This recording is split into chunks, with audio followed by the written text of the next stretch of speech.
The sound that stopped the conversation at Thanksgiving dinner was not a voice. It was the slide of a manila envelope across my late wife's oak table. The one Yvette refinished herself the summer before we were married. The one with the burn mark near the corner, where she once set down a soldering iron while working on one of her copper relief pieces and forgot about it for 20 minutes. My son-in-law pushed the envelope toward me with the casual confidence of a man who has been waiting a long time to do something and has finally decided the moment has arrived. He said the property in Muskoka had been listed with a brokerage in Toronto, that the paperwork was in order, that a developer had made an offer that was, as he put it, genuinely life-changing, that I should be relieved, honestly, because the upkeep on a waterfront property was significant, and that they had already identified a very comfortable retirement community in Barrie, where I could be close to my daughter and still have my independence. There were 11 people at that table. My daughter, her husband, 3 of Yvette's cousins who had driven down from Sudbury, 2 neighbors who had been coming to our Thanksgiving for 12 years, my late wife's closest friend from the art college, where Yvette had taught for 18 years. She was 74 and had driven herself 2 hours from Guelph, and she looked at me across the table with an expression that I did not need to read carefully to understand. I did not respond immediately. I looked at the envelope. Then I looked at my son-in-law. He had the appearance of a man who had rehearsed this many times, calm, almost cheerful, performing reasonableness for the audience around the table. He was 41 years old, and he had been married to my daughter for 7 years, and in those 7 years, he had done something very gradual and very deliberate to the relationship between my daughter and the family she grew up in.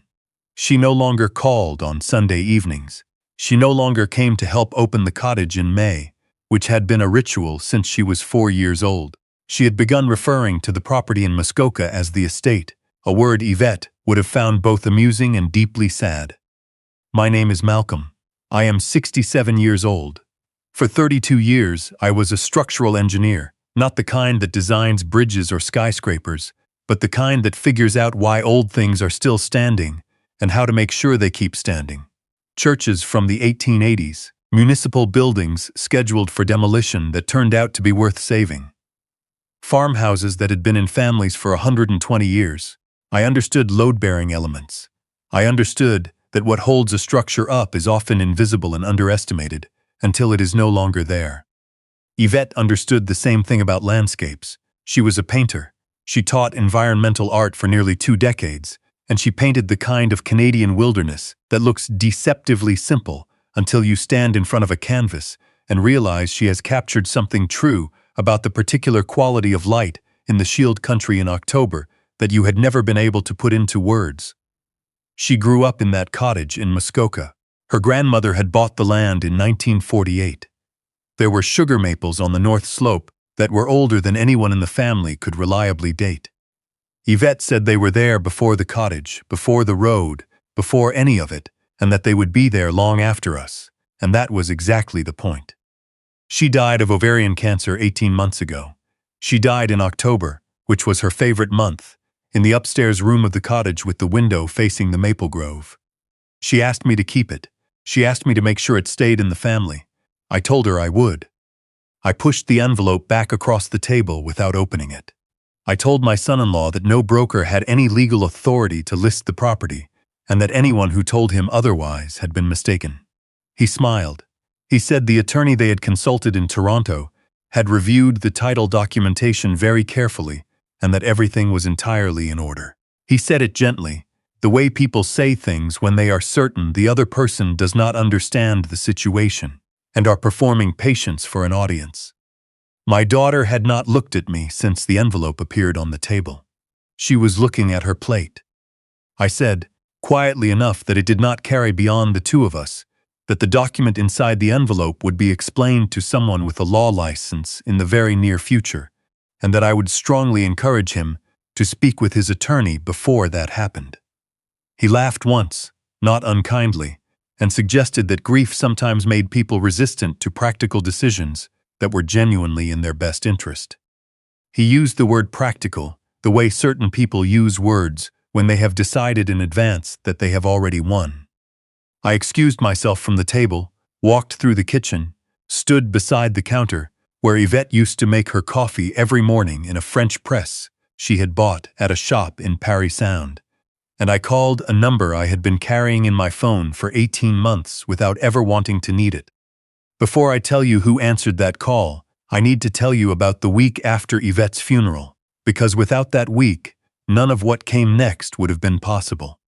18 months ago, 5 days after we buried my wife in the small cemetery, at the edge of the property where she had asked to rest, she said she wanted to be where she could hear the wind come through the sugar maples in November. I drove to the office of a notary and estate solicitor named Miss Fillion. She had been Yvette's solicitor first. Yvette had used her to structure the ownership of the cottage property, which had been in her family for 3 generations, and Miss Fillion had agreed to serve as the independent trustee of the family trust Yvette had established for the land. Ms. Fillion was 63, a small, precise woman who wore her reading glasses on a chain and had the unhurried manner of someone who had spent her entire career watching families make catastrophic decisions under the pressure of grief and money. She had an office above a pharmacy in Huntsville, and she drove a 10-year-old Subaru that was always coated in road salt from October through April. She sat across from me in that office and said, without any softening, that the period following a significant death is the window during which the most irreversible financial decisions get made by the wrong people for the wrong reasons. She had seen it many times. She had drafted what she called a heritage covenant into the trust instrument for the property. It was not complicated. It stated that the cottage and the 22 acres of land could not be listed, sold, mortgaged, transferred, or encumbered in any way without the written consent of both the primary trustor, which was me, and the independent trustee, which was her. Any attempt to circumvent this requirement was not merely invalid. It triggered an automatic review of all registered instruments against the property through the Ontario Land Registry, and gave the trustee authority to apply for an emergency preservation order through the provincial court. We called it the covenant. Miss Fillion said she hoped I would never need it. I signed the document in her office on a Tuesday afternoon while the maples outside were losing the last of their leaves, and the street below was perfectly ordinary and entirely unaware of the weight of what was being put on paper. I was standing in Yvette's kitchen when I told Miss Fillion what had just happened at the dinner table. She listened without interrupting. When I finished, she was quiet for a moment, long enough that I could hear the wind outside picking up off the lake. Then she said, "Get the guests comfortable, go back to the table, do not touch the envelope, do not discuss the listing, and give me 1 hour." I told her that was a long hour. She told me she had been completing her routine annual title review of the property as part of her trustee obligations, a detail I had never found it necessary to mention to anyone because it had never seemed relevant, and that the most recent review, completed 3 weeks earlier, had flagged 2 instruments registered against the property that she had not been informed of and had not authorized. I asked her what kind of instruments. She said she would explain everything in full when she arrived. She said to go back to the dinner table and be pleasant. I went back. I ate a piece of pumpkin pie that I do not remember tasting. My son-in-law had resumed the conversation at the table as though nothing had shifted, talking about the developer's plans for the land, which apparently involved a private resort with 6 waterfront units. He spoke with the enthusiasm of someone who has already spent money that does not yet belong to him. Yvette's friend from the art college watched me from across the table. She did not say a word, she understood. My daughter came to stand beside me near the windows at one point, while her husband was speaking. She looked out at the maple grove, and she said quietly that she hoped I understood they were trying to do what was best for everyone. She said the property was a lot to manage on my own. She said she worried about me being up here alone through the winter. I told her I appreciated that. I told her I was not alone, because Yvette was buried at the edge of the property and I had a responsibility to the ground. My daughter looked at me then, and for one moment, the expression on her face was not the expression she'd been wearing for the past 2 years. It was the face of someone who has been told something she already knew and had been trying very hard not to hear. Her husband said something from across the room, and she turned away from me, and the moment closed. My phone shifted in my pocket, a text from Miss Fillion, leaving now. bringing Ms. LaRue and the title instruments. You need to see what the land registry review turned up. I read the message twice. I put the phone away. I went and sat beside Yvette's friend from the art college, and we talked about a painting Yvette had finished the summer before she got sick. A large canvas of the maples in November fog that had been accepted into a provincial exhibition she was too ill to attend. It was hanging in the upstairs hallway of the cottage. Her friend said Yvette had known it was the best thing she had ever made. Ms. Fillion's Subaru pulled into the gravel drive, 58 minutes after my phone call. She had a colleague with her, a younger woman carrying 2 leather document folders, who moved with the quiet efficiency of someone who considers no situation too disorganized to sort. My son-in-law saw them through the window. I watched his face change, not dramatically, just a small adjustment in the set of his jaw, the kind of adjustment a person makes when something unexpected has entered the field and they need a moment to recalculate. He intercepted Miss Fillion before she reached the front door. He said this was a private family gathering and that she was not expected. He said it pleasantly. He had a gift for saying things pleasantly. Miss Fillion said she was the independent trustee of the Family Heritage Trust for this property, and that she had a fiduciary obligation to be here. She said it the way you state a fact about the weather. She walked past him into the house. She set her briefcase on the kitchen table and opened it and handed my son-in-law a document. She explained to him, in the patient tone of a person who is accustomed to explaining things to people who do not want to hear them, that the property was held under an irrevocable family trust with a heritage covenant, that the covenant had been triggered when an unauthorized listing agreement was filed with a Toronto brokerage 22 days ago, and that, as the independent trustee, she had exercised her authority under the trust instrument to halt the transaction, notify the brokerage of the irregularity, and commission an independent title review through the Ontario Land Registry Office. She paused. She said the title review had been very informative. My son-in-law said something about overreach and about their attorney having reviewed the trust documentation and determined it was amendable under the circumstances. His voice had lost some of its pleasantness. What was underneath it was harder and more careful. Miss Fillion said that was an interesting legal position and that she looked forward to the attorney explaining it to the Ontario Superior Court of Justice. She nodded to her colleague, who opened one of the document folders and set a bound report on the kitchen table. Miss Fillion said the title review had identified not 1 but 2 unauthorized registered instruments against the property. The first was a secured line of credit for $180,000, registered against the property through a private mortgage company in Mississauga, using what appeared to be a notarized copy of my signature that I had not provided. The second was a transfer document for a 25% undivided interest in the property, filed but not yet recorded at the land registry, naming as the transferee a numbered Ontario corporation that had been registered 6 months ago. She said the numbered corporation had 1 director. She looked at my son-in-law. She said the director's name. The kitchen was quiet in the way kitchens get when the refrigerator stops running and you suddenly notice how silent a room actually is. My daughter had come to stand in the doorway from the living room. She was holding her wine glass. She was not drinking from it. She was looking at her husband with an expression I recognized because I had seen it on Yvette's face once, a long time ago, when she discovered something she had suspected for months and had been hoping she was wrong about. My son-in-law's voice changed again. He said the corporation was a holding structure that their attorney had advised was entirely appropriate for estate planning purposes. He said the line of credit had been to fund improvements to the property. He said the signature issue was a matter of a technical authorization that he had believed was implicit in his position as a family member. He used the word technical, the way people use words when they have run out of better ones. Miss Fillion said the Crown Attorney's Office would likely have views on the technical aspects of forged notarization.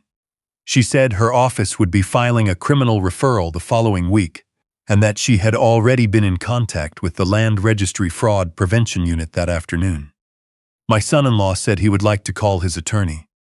Miss Fillion said that was an excellent idea and gestured toward the front door. He went outside. He stood near the woodpile at the side of the house with his back to the kitchen window. I watched him through the glass. He was on the phone for perhaps 6 minutes. When he came back inside, his face had the look of a man who has received information he had not expected and has not yet decided what to do with it. He did not look at my daughter when he came back in. He looked at Miss Fillion and said they needed time to review the documents with their counsel. Miss Fillion said she had no objection to that and that she had provided the preservation order documentation to the brokerage that morning, which effectively froze all activity on the listing pending resolution of the trust dispute and the fraud matter. She said the order was registered and enforceable, and that there was nothing on the listing side left to discuss. What happened after that, I will tell you plainly, because I promised myself I would tell this the way it actually happened and not the way it would be easier to remember. My son-in-law looked at my daughter. He said that she had known about the line of credit, that she had signed the authorization, that she could not stand there, acting as though she had been as surprised as anyone else in the room. My daughter set her wineglass down on the counter very carefully. She said 2 words to him. They were not polite words, and I will not repeat them here. Then she said she had signed a document he told her was a routine property maintenance authorization. That she had not read it carefully because she had trusted him, and that she was aware that had been her error and she would not be making it again. She said that slowly, looking at him the whole time. He started to say something. She walked out of the kitchen, through the living room, out the front door, and down toward the lake. He left the property within the hour. The remaining guests found quiet reasons to go shortly after. Yvette's friend from the art college was the last. She put her hand on my arm in the front hallway and said that Yvette had been right to trust me with the maples. I did not know what to say to that. I thanked her for coming. Miss Fillion stayed another 20 minutes to walk me through the immediate steps. The preservation order was solid. The brokerage had confirmed receipt and suspended the listing. The Land Registry Fraud Unit had opened a file. The matter of the forged notarization would move through the Crown's process at the pace such things move, which is slow and deliberate and almost entirely without drama, but which tends, when the documentation is clear, to reach the conclusion the paper record supports. She told me to change the combination on the lockbox and document the condition of the property. She said her office would be in contact within the week. I found my daughter down at the dock, sitting with her feet over the edge the way she had done as a girl. She was not crying. She was looking at the lake, which in October goes a deep blue-gray that has no adequate name in any paint catalog, a color that belongs only to the shield lakes after the leaves have come down and the water holds the last of the autumn cold. I sat beside her. We did not speak for a while. She said she had known the cottage mattered to me. She said she had told herself that her husband's plan would ultimately be good for everyone, that the money would relieve pressure, that I would adjust. She said she had chosen to believe a story that was convenient and had known while believing it that she was choosing. I told her I understood what it was to choose a convenient story. I told her I had done it too, many times about many things. She asked if I could forgive her. I told her that forgiveness was not a door you walked through once. It was more like the path through the maple grove. You had to choose it every time you came to it. I told her I intended to keep choosing it, but that she would need to demonstrate things over time, not describe them. She said she understood. We sat until the cold came properly off the water, which in October in Muskoka happens sooner than you expect, even when you have been coming to that lake your whole life. In the months that followed, the legal process moved the way it moves when the documentation is clear and the paper trail is unambiguous. The Crown Attorney reviewed the referral and opened a criminal investigation in December. The numbered corporation was found to have been used as a conduit for transactions totaling just $140,000, drawn on the unauthorized line of credit in multiple installments, and routed through accounts my son-in-law had opened using the Muskoka property as a stated asset. The private mortgage company, when presented with the Land Registry Fraud Unit findings, cooperated fully and discharged the instrument from the title within 90 days. My son-in-law retained a criminal defense attorney. The process was slow, administrative, and contained none of the drama people imagine when they picture justice being done. It was mostly paper and time, and the gradual recognition that the story you told yourself does not hold up against the record that exists. My daughter retained her own solicitor. The conversations that followed were conducted through lawyers. They were not pleasant, and they are not mine to describe in detail.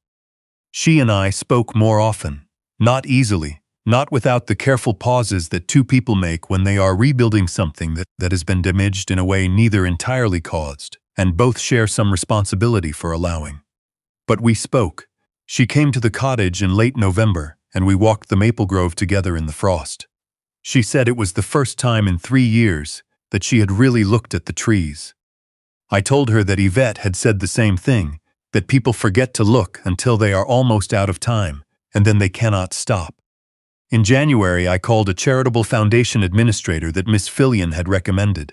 The process required more paperwork than I had anticipated, and 3 meetings conducted over video because it was February in Muskoka, and the roads between there and anywhere were not reliable. By April, the Yvette Trent Environmental Art Residency was registered as a charitable organization under the Canada Revenue Agency. Its purpose was to fund 2 emerging Canadian landscape painters each year to spend 6 weeks at the cottage property on the North Shore, working in the maple grove and on the lake, with no obligation except to make honest work. The endowment came from assets that had been restructured following the land registry matter. Assets that had been intended for a different purpose and had found a better one. Miss Fillion came to the cottage in May for the first residency orientation. She sat at Yvette's kitchen table and drank the coffee I made and read through the foundation's governing documents and said the structure was sound. She said Yvette would have appreciated the specificity, that it was for landscape painters in particular, not artists in general, because Yvette had always believed that the discipline of painting land taught you to see it honestly, and that most people needed to be taught to see it at all. I told her Yvette had argued about that distinction at faculty meetings for 18 years and had never given an inch. Miss Fillion smiled and said that was consistent with what she knew of her. It was a clear May evening, and through the kitchen window the maples were just coming into full leaf, that particular early summer green that lasts only about 10 days before it deepens into the darker shade of July. A green so precise and brief that Yvette had painted it every spring for 30 years and said she never got it exactly right, and that was exactly the reason to keep trying. I had built things that were meant to last. Not all of them had. The ones that mattered most were still standing. The covenant had done what it was designed to do. The maples were still rooted in the ground Yvette's grandmother had chosen in 1948. The first 2 residents would arrive in September. The property would go on producing something real and lasting for people who had not yet arrived to receive it.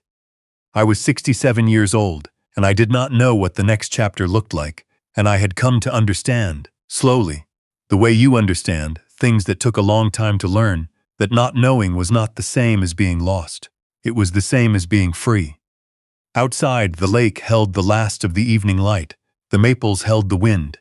Everything that was supposed to be standing was still standing. That was enough. That was exactly enough.